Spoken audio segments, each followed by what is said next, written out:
तो पिछली क्लास में हम लोगों ने पढ़ा था की प्रतिरोधकता पर ताप का क्या प्रभाव होता है ना। प्रतिरोधकता क्या होती है जब ताप हम लोग घटाते हैं और बढ़ाते हैं। तो देखिएगा इसमें हम लोग कुछ पॉइंट्स लिखते हैं, है? हम लोगों को यहाँ जो निष्कर्ष मिला है वो मिला है कि धातुओं की जो प्रतिरोधकता होती है, धातुओं की प्रतिरोधकता ताप बढ़ाने पर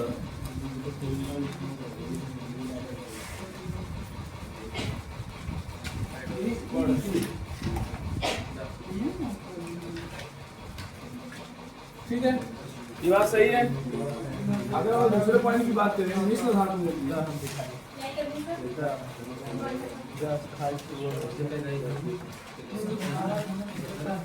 चलो बताओ मिश्र धातुओं में प्रतिरोधकता क्या होती ताप बढ़ाने पर? बोलो।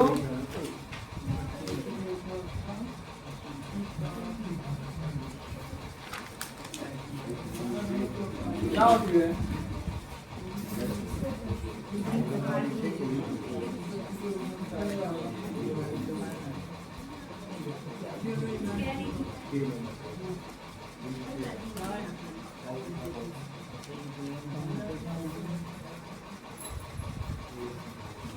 जो धातुओं की प्रतिरोधकता होती है वो ताप बढ़ाने पर क्या होती है? बढ़ती है। ये हम लोग सीखे थे जो हमारा रो T ग्रेटर देन क्या आया था? रो नॉट आया था। और यहाँ क्या मिश्र धातुओं की प्रतिरोधकता ताप बढ़ाने पर क्या होती है? बढ़ती है। यहाँ भी बढ़ती है, यहाँ भी बढ़ती है, लेकिन यहाँ क्या लिखा है?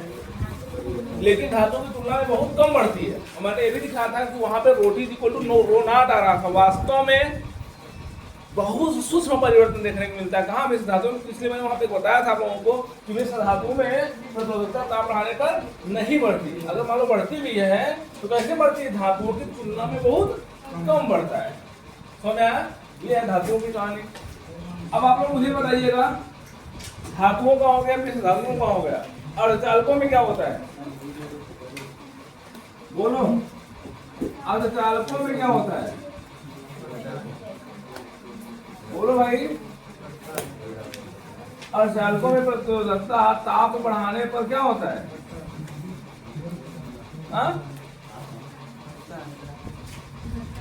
घटता है। क्या होता है? घटता है। और घटने के कारण ही चालकता क्या होती है? इसलिए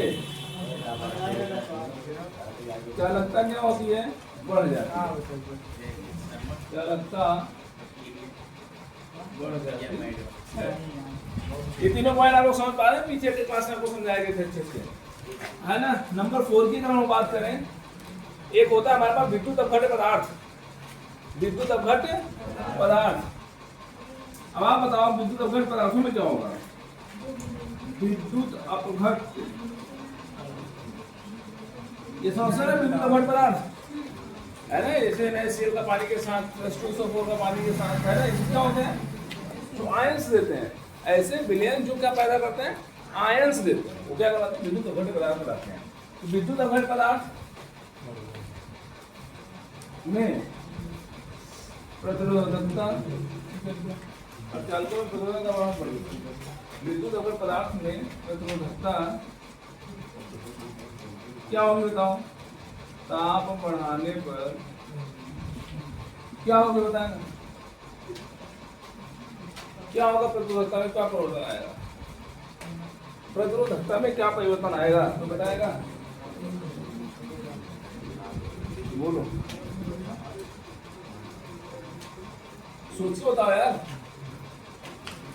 अगर हमारे पास विद्युत अपघट्य पदार्थ है, गर्म करो, क्या लिखा है? ताप बढ़ाने पर। क्या करने पर? ताप बढ़ाने। ताप करने बढ़ाने का मतलब उसको क्या करोगे आप? गर्म करो।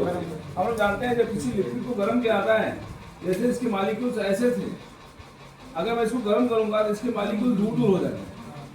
कैसे आते हैं? दूर हो जाते हैं। तो जो दूर दूर होते हैं तो इनकी प्रतिरोधकता क्या होगी? घटेगी। क्यों? क्योंकि इनके मॉलिक्यूल दूर दूर हो गए और आयंस को चलना आसान हो जाएगा। आयंस को चलना आसान हो जाएगा। और आसान जब हो जाएगा इसका मतलब उसकी प्रतिरोधकता क्या होगी? घटेगी। क्या होगी? प्रतिरोधकता ताप बढ़ाने पर क्या होती है? घटती है। और आप जानते हो ना, जब ताप बढ़ाओगे तो उसकी चालकता क्या होती है? बढ़ जाती है। विद्युत अपघट्य पदार्थों की ताप, पीछे में क्लासों में चर्चा किया था केमिस्ट्री में कि विद्युत अपघट्य पदार्थों में ताप बढ़ाने पर उसकी चालकता क्या होती है, बढ़ जाती है। बोलो, ताप बढ़ाने पर घटती है, प्रतिरोधकता घटेगी तो चालकता है ना, इसलिए यहाँ भी क्या होती है, चालकता बढ़ जाती है, इसलिए चालकता बढ़ जाती है। वो तो ये चार के चारों पॉइंट आप लोग एकदम समझ पा रहे हो साफ साफ, कहीं कोई दिक्कत तो नहीं किसी को। धातुओं में चालकता क्या होती है, बढ़ती है। धातुओं में चालकता क्या होती है, बढ़ती है। मिश्र धातुओं में प्रतिरोधकता ताप बढ़ाने पर क्या होती है, बढ़ती है, लेकिन धातुओं की तुलना में बहुत कम बढ़ती है। यानी इसमें नगण्य परिवर्तन होता है एक तरीके से प्रतिरोधकता में। ठीक, तीसरा पॉइंट है अर्धचालकों में प्रतिरोधकता ताप बढ़ाने पर क्या होता है, घटता है। अर्धचालकों में प्रतिरोधकता ताप बढ़ाने पर, ये तो मैंने आपको बताया था कि जब हम किसी एलईडी में, किसी सिलिकॉन में, जर्मेनियम में या फिर किसी सोलर पैनल को जब गर्म करते हैं तो वहाँ पे क्या हो जाती है, चालकता बढ़ जाती है, कंडक्टिविटी बढ़ जाती है।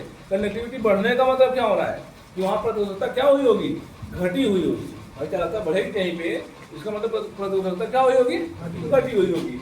सेम है विद्युत अपघट्य पदार्थ है। अगर हमारे पास नमक और पानी है, क्या है, नमक और पानी है, नमक पानी को अगर गर्म कर दिया जाए तो इनके मालिक्यूल्स तेजी से गति करने लगते हैं और अत्यधिक तेजी से गति करने लगते हैं, या उनके आयंस जो उनके अणु होते हैं थोड़ा दूर दूर हो जाते हैं। अत्यधिक गति के कारण उनकी प्रतिरोधकता क्या होती है, घट जाती है, इसलिए चालकता का मान क्या होता है, बढ़ जाता है। समझ आया, सबको कंसेप्ट क्लियर है ना, बोल लोगे सब लोग, बताओगे ना। इधर अनुराग, चलो बताओ, ये क्या है, जिंक, इसको गर्म करोगे क्या होगा, इसी प्रतिरोधकता बोलो, वहाँ का लिखल हो, धातुओं की प्रतिरोधकता ताप बढ़ाने पर क्या हो, पॉइंट ये थोड़ा वाला लिख दिया, ये आएगा। समझा ना, कुछ भी पूछ सकता है ना आपसे, जरूर थोड़ी कि आपकी लिखेंगे, चलो लिख देंगे, सब आएगी नहीं, ये समझना जरूरी है। अगला बताओ,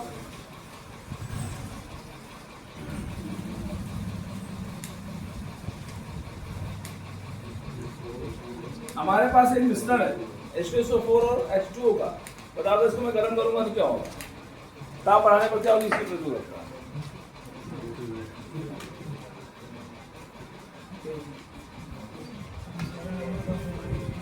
क्या होगी इसकी प्रतिरोधकता,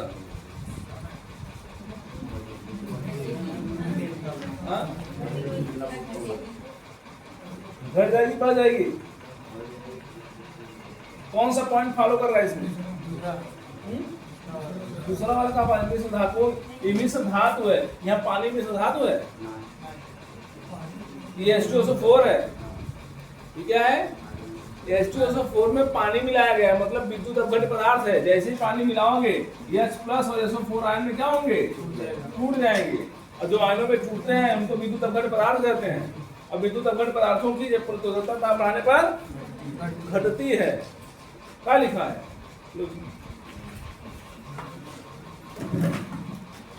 बाद में आने का एक फायदा है, आप लोग पहले हम कर जाते हैं।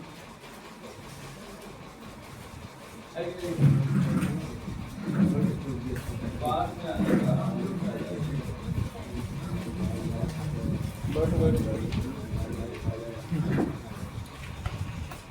देखो, आपको सभी जब कोई चीज बताया जाए ना, उसके कंसेप्ट को दिमाग में सेट किया करो। वास्तव में अब ये नेसेसरी नहीं है हम जो बताएं परीक्षा में सीधा वही पूछे आपसे, वो किसी भी तरीके से आपको पूछ सकता है ना। तो खैर, प्रतिरोध और प्रतिरोधकता से आपको इस तरीके से परिचित रहना है कि अगर कोई भी क्वेश्चन इससे संबंधित आए हम कर पाए आराम से। समझ में आएगी नहीं, बोलो, ये कौन सा पॉइंट फॉलो कर रहा है, चौथा पॉइंट, विद्युत अपघट्य पदार्थ हो गया। मैंने बताया कि जब NaCl का पानी मिलाओगे तो क्या होगा, आयनों में टूटेगा, और अगर उसको गर्म करोगे उसकी प्रतिरोधकता क्या होगी, घटेगी, या उनके अणुओं की गतिज ऊर्जा बढ़ेगी, चालकता बढ़ जाएगी। समझ आया, अच्छा ये बताओ,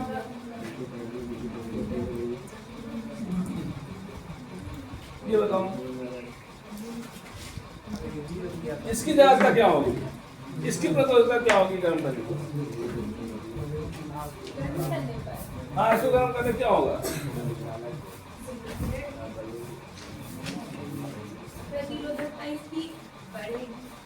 क्या होगा, पर तो घटे नहीं चलता माल बाबा हिलू बना दी। ये क्या है? क्या है? सोना है ना। सोना क्या होती है?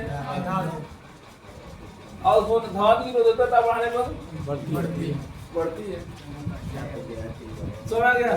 धातु पहचान लेते हो ना कि नहीं पहचान पाते? नहीं पहचान पाते, एकदम नहीं पहचान पाते। इस पर प्लस पाया जाए, जो इलेक्ट्रॉन को क्या रहे हो, क्या कर सकते हो।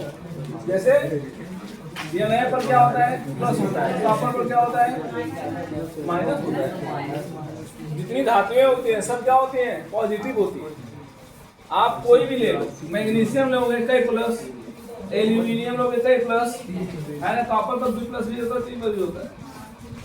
और उसके बाद समझो कोई भी धातु आप ले लो, जितनी धातुएं होती है ना, डी ब्लॉक एलिमेंट, खैर मैं आप लोगों को याद भी करवाऊंगा। डी ब्लॉक एलिमेंट जो होते हैं हमारे पूरे के पूरे, एस ब्लॉक एलिमेंट जो होते हैं हमारे पूरे के पूरे, एफ ब्लॉक एलिमेंट जो होते हैं हमारे पूरे के पूरे, कुछ पी ब्लॉक में भी, ये सभी मिलकर के क्या बनाते हैं? धातु बनाते हैं। और धातुओं में कौन कौन आता है? जैसे हाइड्रोजन हुआ, carbon, nitrogen, oxygen. P block वाला एलिमेंट जो इधर राइट साइड पे टेबल बना होता है, ये वाली जो सीरीज होती है, ये पूरी की पूरी हमारी आधे से ज्यादा करीब क्या होती है? अधातु होती है, जिसमें हमारा कार्बन से नाइट्रोजन से ऑक्सीजन, है ना, क्लोरीन और ये हीलियम यहाँ आकर यानी अक्रिय गैस। ये हमारे इसमें जो श्रेणियां होती हैं, ये जनरली क्या होती हैं? अधातुएं होती हैं। समझा? बाकी अगर आपको डी ब्लॉक का एलिमेंट मिलता है, डी ब्लॉक 30 तत्व है अपने आप में अकेला, एस ब्लॉक है पूरा, एफ ब्लॉक है पूरा 14, है ना। ये जो इतने तत्व हमारे शरीर के मतलब ज्यादा तत्व होना धातु है यार। ऐसे रखो, देखो कार्बन है, नाइट्रोजन है, ऑक्सीजन है, फास्फोरस है, सल्फर है, क्लोरीन है, chlorine, bromine, iodine, helium, neon, argon, krypton, xenon, सभी ऐसे हैं, है ना। ये सब क्या है? अधातु है। क्या है? अधातुएं होती हैं, वो सॉलिड होती हैं। सोडियम हुआ, पोटेशियम हुआ, है ना, बोलो, कैल्शियम हुआ, scandium, titanium, vanadium, chromium, manganese, iron, cobalt, निकल, कॉपर, जिंक, क्या है? धातुएं। क्या है? धातुएं। बताओगे कि नहीं बताओगे? तो धातु वगैरह जो होती है उनकी प्रयोजकता तापमान तो क्या होती है? बढ़ती है। मिश्र धातु की प्रयोजकता क्या होती है? मिश्र धातु। जैसे मिश्र धातु को रूप से बताओ, ये क्या होगा? कोई पूछे पीतल की प्रयोजकता में क्या परिवर्तन आएगा अगर हम उसको गर्म करें तो? आप बताओ कि थोड़ा मोड़ा परिवर्तन होगा या नगण्य परिवर्तन होगा, तो प्रयोजकता उसकी बहुत ज्यादा बढ़ती नहीं। लिखा तो है यहाँ बढ़ती है, लेकिन धातु की तुलना में बहुत कम, उसको लगभग नगण्य माना जाता है। क्लियर है? अर्धचालक कौन कौन होते हैं? बोलो। सिलिकॉन, जर्मेनियम, ये आप लोगों को बहुत फेमस है। हाँ, एक और बता था, गैलियम आर्सेनाइड, ये भी याद रखोगे। ये जो हमारे एलिमेंट्स होते हैं, जो हमारे ये क्या होते हैं? अर्धचालक होते हैं। और ये जो अर्धचालक होते हैं, ये ताप बढ़ाने पर क्या होगा? इनकी प्रयोजकता का मान घटेगा। समझ आ गया? इसकी प्रयोजकता का मान बढ़ जाता है। तो इनको आप लोग अच्छे से समझे रहो। मैं उल्टा उल्टा सा बता दो, आप समझे, या फिर 2 नंबर में आएगा तो भी आए। लिख लो इसको,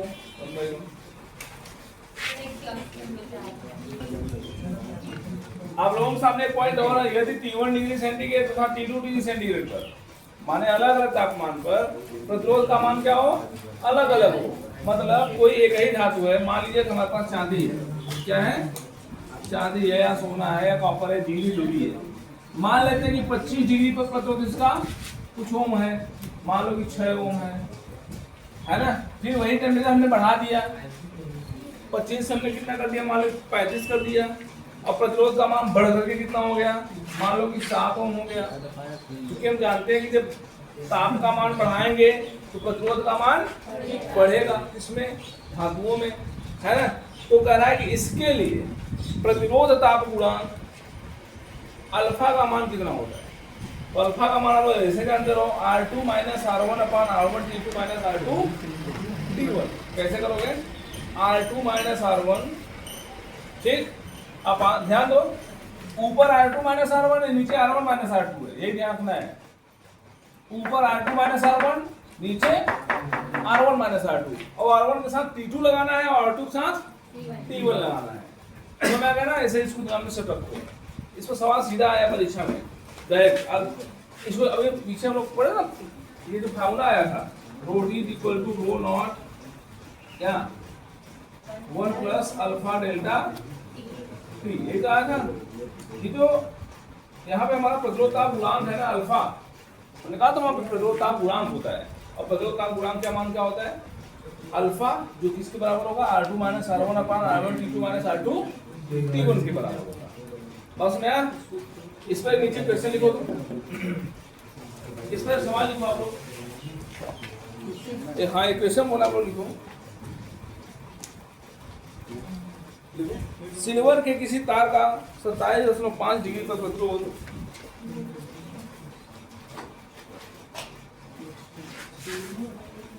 हाँ सिल्वर चांदी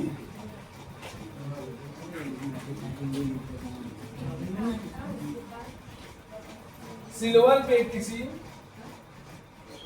तार का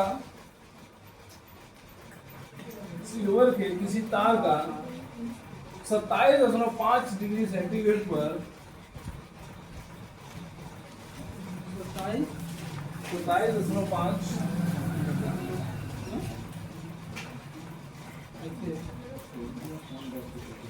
सिल्वर के किसी तार का 27.5 डिग्री सेंटीग्रेड पर प्रतिरोध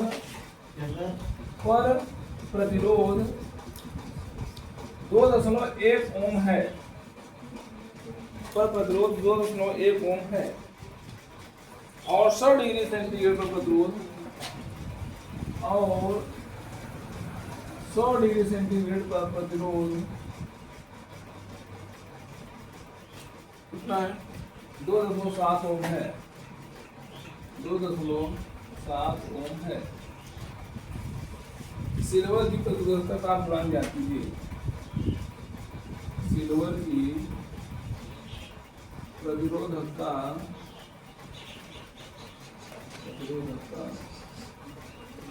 ताप गुणांक ज्ञात कीजिए। प्रतिरोधकता ताप गुणांक ज्ञात कीजिए। सिल्वर की प्रतिरोधकता ताप गुणांक ज्ञात कीजिए। लगाओ सर सवाल सरल है। T1 T2 दिया हुआ है, R1 R2 दिया हुआ है, सब मान लो तो सीधा आंसर आ जाएगा।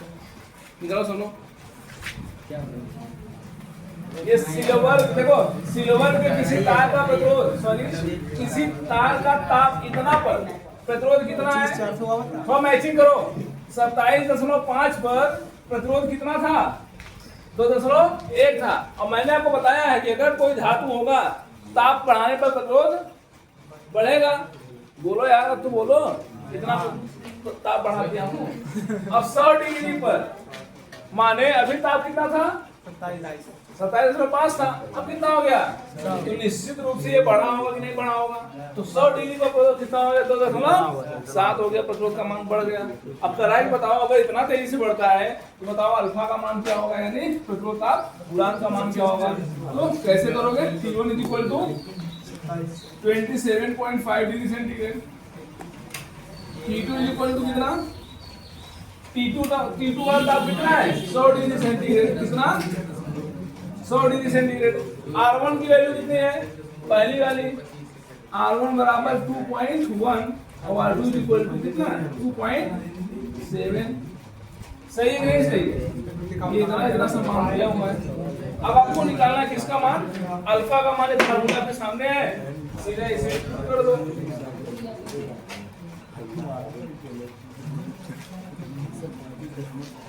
सब अब इसे इंपुट करो वैल्यू, तो अल्फा का जो मान आएगा हमारा वो कितना होगा, यहाँ लगाओ R2 माइनस R1 इतना माइनस इतना, तो लिखोगे अल्फा बराबर 2.7 माइनस 2.1 अपान कई R1 T2 R1 इन दोनों का मल्टीप्लाई कर दो, तो 100 का गुणा इसमें करो कितना आएगा 21, 210 आएगा।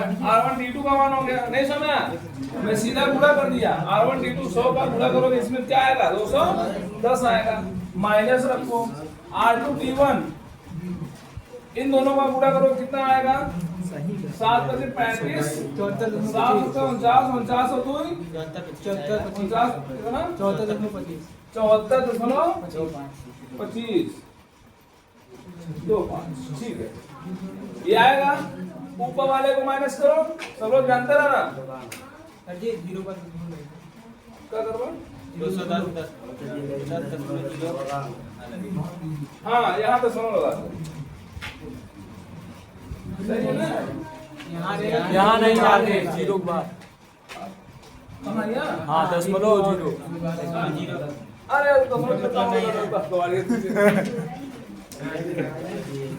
दशमलव क्या मतलब है लगाओ चाहे मत लगाओ मैं इसलिए डायरेक्ट लिखाऊं ना। चलो ठीक है तभी मैं बोल रहा हूँ 5 दशमलव।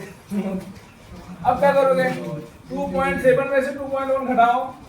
कभी काटा पीटा मत करो प्लस माइनस में, ये भी ध्यान रखो प्लस माइनस कभी कटना पीटना नहीं है कि 2 पॉइंट ऊपर देखा 2 पॉइंट नीचे देखा पहले काट जाता है। क्या करो अगर पूरा में कहीं लिखा होता तब कटने के चांसेस होते हैं। समझ आ रहा है ना। तो 2.7 में से 2 घटाओ कितना आएगा घटाओ वो तेज है आप लोगों का। अब 210 में से 34.25 घटाओ 135.7 एकदम सही से बताना एकदम सही ठीक है। तो बेटा अब क्या करोगे दशमलव काटो 1 0 ऊपर बढ़ जाएगा ना क्योंकि यहाँ 2 अंक के बाद है यहाँ 1 अंक के बाद है तो 60 बटा कितना हो जाएगा ये होगा हमारा। सही है कि नहीं सही। अब 60 में भाग करना है कितने का अब भाग तो आप लोगों को करता है भाग हो आप लोग आता है 6 चीजों में भाग करना है कितने से 1 3 5 7 5 से। अच्छा थोड़ा वो काट दो इसको 5 पर हमने 60 काटो और 5 दूनी 10 5 सत्ते 35 5 एक्का 5 5 पंचे अब नहीं कटेगा। अब भाग करो पॉसिबल भी हो गया। अब भाग करो 12 अब 2 7 1 5 का भाग करो ठीक है ना। कैसे करोगे दशमलव लगाओगे 0 बढ़ाओगे ठीक है ना। अभी भी नहीं जाएगा 0 बढ़ाओ अब जाएगा अब वो नहीं जाएगा 0 बढ़ाओ अब जाएगा हाँ जाएगा। कई बार जाएगा कई बार जाएगा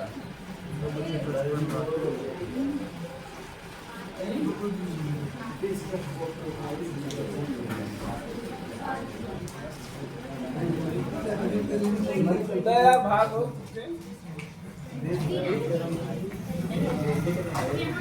4 का ले चलो देखते हैं 4 बार कितने जाता है। 4 पंजे 20 का 0 4 1 का 4 और 2 6 4 7 28 4 दूनी 8 और 2 10 इधर 5 6 बार जा रहा है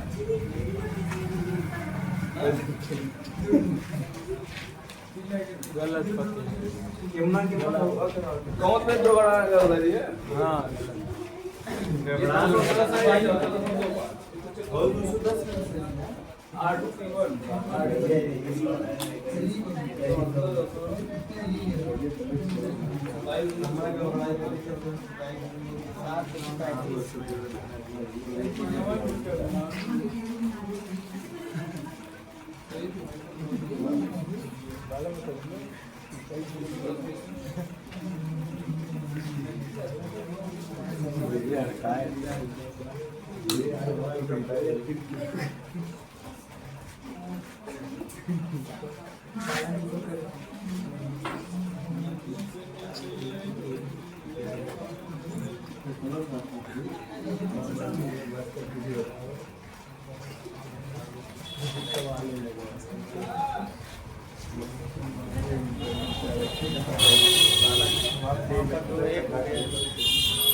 सही है सब ना। और ये 60 बटा इतना हो गया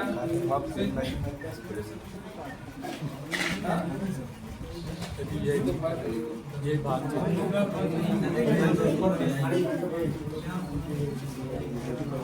इतना अल्फा का मात्रा क्या होगा? ये देखो, इसका मात्रक ओम, इसका ही मात्रक ओम, ऊपर का जो मात्रक आएगा वो क्या होगा? ओम होगा, और बटे ये भी मात्रक ओम होगा। ध्यान दो यार, ओम और इंटू ताप का मात्रक डिग्री सेंटी, ओम सो कट गया, मात्रक आया प्रति डिग्री सेंटीग्रेड। यहाँ लिखोगे प्रति डिग्री सेंटी, आंसर आएगा। वो आंसर दिया है 0.0039 दिया हुआ है, वो 39 यहाँ पे नहीं है। यहाँ लिखा हुआ दिख रहा है तुमको?